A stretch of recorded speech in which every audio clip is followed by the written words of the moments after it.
Kami dari kelompok 4 yang beranggotakan Al-Maghfirah Azizatur Rahmah dan Nuril Ilma Silvia akan mempresentasikan tentang strategi dasar pembinaan guru. Saya Al-Maghfirah Azizatur Rahmah dari kelompok 4 akan mempresentasikan tentang pengertian strategi dasar pembinaan guru. Strategi adalah serangkaian keputusan atau rencana sebagai sasaran, kebijakan, atau tujuan yang telah ditetapkan oleh seseorang dalam pembelajaran dan pembinaan terhadap sumber daya guru yang menjadi faktor utama untuk mewujudkan tujuan dalam pengembangan. Sedangkan pembinaan adalah proses penyempurnaan, perbuatan, cara membina usaha, tindakan, dan kegiatan yang dilakukan secara berdaya guna dan berhasil guna memperoleh hasil yang lebih baik. Pengembangan profesionalisasi guru dilakukan berdasarkan kebutuhan institusi, kelompok guru, maupun individu guru sendiri. Menurut Danim, dari perspektif institusi, pengembangan guru dimaksudkan untuk merangsang, memelihara, dan meningkatkan kualitas staf dalam memecahkan masalah-masalah keorganisasian. Selanjutnya, dikatakan juga bahwa pengembangan guru berdasarkan kebutuhan institusi adalah penting.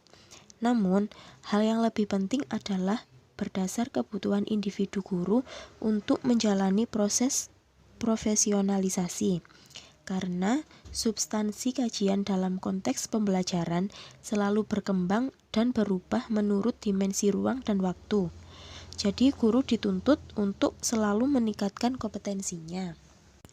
Profesi keguruan juga mempunyai tugas utama, yaitu melayani masyarakat dalam dunia pendidikan. Sejalan dengan itu, jelas kiranya bahwa profesionalisasi dalam bidang keguruan mengandung arti peningkatan segala daya dan usaha dalam rangka pencapaian secara optimal layanan yang akan diberikan kepada masyarakat.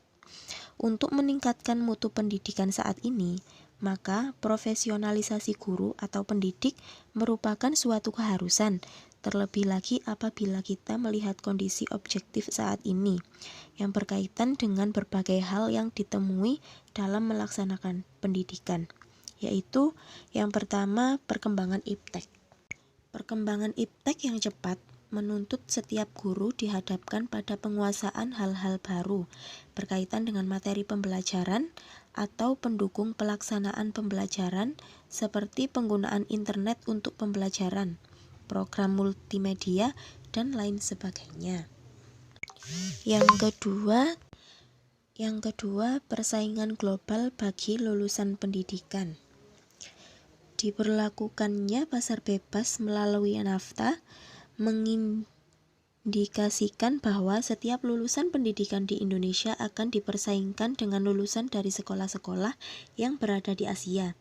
Kondisi ini semakin memaksa guru untuk segera dan dengan cepat memiliki kualifikasi dan meningkatkannya untuk nantinya bisa menghasilkan lulusan yang kompeten. Yang ketiga, otonomi daerah. Kebijakan otonomi daerah telah memberikan perubahan yang mendasar terhadap berbagai sektor pemerintahan, termasuk dalam dunia pendidikan. Pengelolaan pendidikan secara terdesentralisasi akan semakin mendekatkan pendidikan kepada stakeholder pendidikan di daerah, dan karena itu, maka guru semakin dituntut untuk menjabarkan keinginan dan kebutuhan masyarakat terhadap pendidikan melalui kompetensi yang dimilikinya. Dan yang keempat, implementasi kurikulum tingkat satuan pendidikan atau KTSP. Pencanangan implementasi KTSP menunjukkan bahwa kualifikasi profesionalisme harus benar-benar dimiliki oleh setiap guru apabila menginginkan lulusan yang memiliki kompetensi sebagaimana yang diharapkan. Lebih khusus lagi, Sanusi mengajukan 6 asumsi yang melandasi perlunya profesionalisasi dalam pendidikan, yakni yang pertama, subjek pendidikan adalah manusia yang memiliki kemauan, pengetahuan, emosi, dan perasaan yang dapat dikembangkan secara potensinya. Sementara itu, pendidikan dilandasi nilai-nilai kemanusiaan yang menghargai martabat manusia. Yang kedua, pendidikan dilakukan secara intensional, yakni secara sadar dan bertujuan. Maka pendidikan menjadi normatif yang diikat oleh norma-norma dan nilai-nilai yang baik secara universal, nasional maupun lokal, yang merupakan acuan para pendidik, peserta didik, dan pengelola pendidikan. Yang ketiga, teori-teori pendidikan merupakan kerangka hipotesis dalam menjawab permasalahan pendidikan. Yang keempat, pendidikan bertolak dari asumsi pokok tentang manusia, yakni manusia mempunyai potensi yang baik untuk berkembang. Oleh sebab itu, pendidikan adalah usaha untuk mengembangkan potensi unggul tersebut.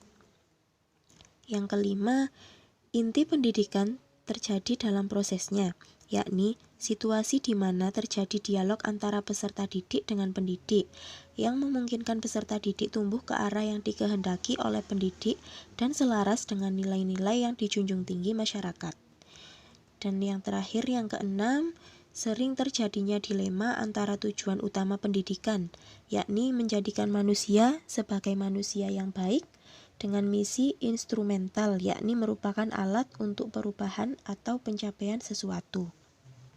Pengembangan profesi keguruan bukan saja hanya memerlukan dukungan program pengembangan yang bersifat luas yang dapat memberikan peluang setiap pengemban profesi guru itu menempuhnya secara luas melalui prosedur yang bersifat multi-entry atau lintas jalur jenis kategori bidang keahlian. Jika paket-paket programnya seyogianya dikembangkan secara luas, sehingga memberikan peluang kemudahan prosedural dan juga memberikan dorongan yang menggairahkan kepada guru untuk melakukan upaya pengembangan keprofesiannya secara berkelanjutan dengan cara yang bervariasi. Model pembinaan pada guru. Banyak cara yang dilakukan oleh guru untuk menyesuaikan dengan perubahan, baik itu secara perorangan, kelompok, atau dalam satu sistem yang diatur oleh lembaga. Mulyasa 2003 menyebutkan bahwa pengembangan guru dapat dilakukan dengan cara on-the-job training dan in-service training. Sementara Castetter menyampaikan 5 model pengembangan untuk guru, yaitu A. Individual with staff development atau pengembangan guru yang dipadu secara individual.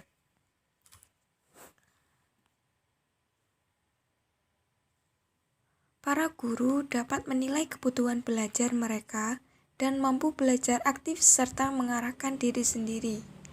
Para guru harus dimotivasi saat menyeleksi tujuan belajar berdasarkan penilaian personil dari kebutuhan mereka.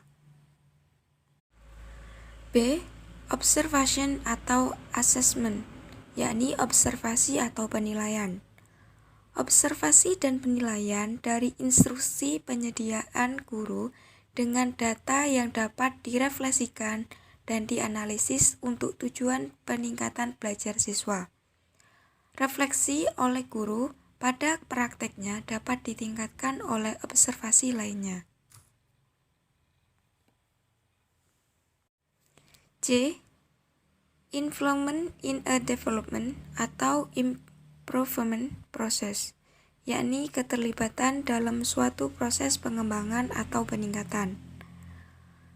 Pembelajaran orang dewasa lebih efektif ketika mereka perlu untuk mengetahui atau perlu memecahkan suatu masalah. Guru perlu untuk memperoleh pengetahuan atau keterampilan melalui keterlibatan pada proses peningkatan sekolah atau pengembangan kurikulum. D. Training atau pelatihan, yakni ada teknik-teknik dan perilaku-perilaku yang pantas untuk ditiru guru dalam kelas. Guru dapat merubah perilaku mereka dan belajar meniru perilaku. E. Inquiry atau pemeriksaan. Pengembangan profesional adalah studi kerjasama oleh para guru sendiri untuk permasalahan dan isu yang timbul dari usaha untuk membuat praktek mereka konsisten dengan nilai-nilai di bidang pendidikan. Dari kelima model pengembangan guru di atas, model training merupakan model pengembangan yang banyak dilakukan oleh lembaga pendidikan swasta. Pada lembaga pendidikan, cara yang populer untuk mengembangkan kemampuan profesional guru adalah dengan melakukan penataran in-service training, baik dalam rangka penyegaran atau refreshing maupun peningkatan kemampuan atau upgrading. Cara lain baik dilakukan sendiri-sendiri atau informal, atau bersama-sama seperti on-the-job training, workshop, seminar, diskusi panel, rapat-rapat, simposium, konferensi, dan sebagainya. Inovasi dalam pendidikan juga berdampak pada pengembangan guru. Beberapa model pengembangan guru sengaja dirancang untuk menghadapi pembaruan pendidikan. Kendall mengemukakan model-model efektif pengembangan kemampuan profesional guru, yaitu model mentoring, model ilmu terapan atau model dari teori ke praktek, dan model inquiry atau model reflektif. Model mentoring adalah model di mana berpengalaman merilis pengetahuannya atau melakukan aktivitas mentor pada guru yang kurang berpengalaman. Model ilmu terapan berupa perpaduan antara hasil-hasil riset yang relevan dengan kebutuhan-kebutuhan praktis. Model inquiry yaitu pendekatan yang berbasis pada guru-guru. Para guru harus aktif menjadi peneliti, seperti membaca, bertukar pendapat, melakukan observasi, melakukan analisis krisis, dan merefleksikan pengalaman praktis mereka sekaligus meningkatkannya. Sekian dari kami.